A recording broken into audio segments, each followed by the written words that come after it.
comment on peut être un bon gestionnaire ou un bon communicateur. J'utiliserai ce mot-là dans une équipe, surtout lorsqu'on est 100% à distance. Bien, tout d'abord, il y a la façon qu'on communique aux employés. Tu sais, dans la vie, oui, je suis propriétaire de l'entreprise, mais moi, je travaille avec les employés. Je ne suis pas contre eux ou au-dessus d'eux, non.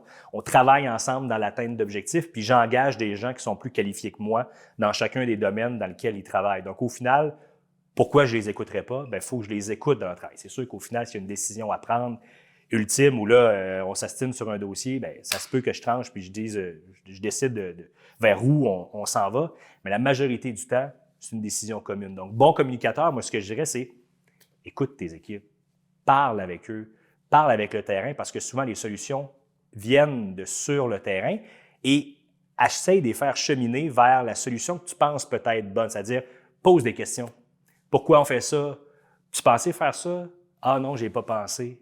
Bien, finalement, au lieu de dire, hey, non, on va faire ça, bien, questionne puis amène vers peut-être une solution qui ne sera peut-être pas la tienne au final, qui va être un peu à côté, mais toutes les deux, on va avoir cheminé vers une bonne solution. Puis la deuxième chose, comment être un bon communicateur, bien, moi, je pense d'être sur le terrain, d'être avec les employés, d'aller voir comment ça se passe. Il n'y a rien de mieux de comprendre. Des 53 pieds, des vannes, j'en ai loadé, puis j'en ai déloadé de coffres techniques dans ma carrière. Aujourd'hui, je suis capable de comprendre c'est quoi le travail, puis c'est quoi l'enjeu de ce travail-là.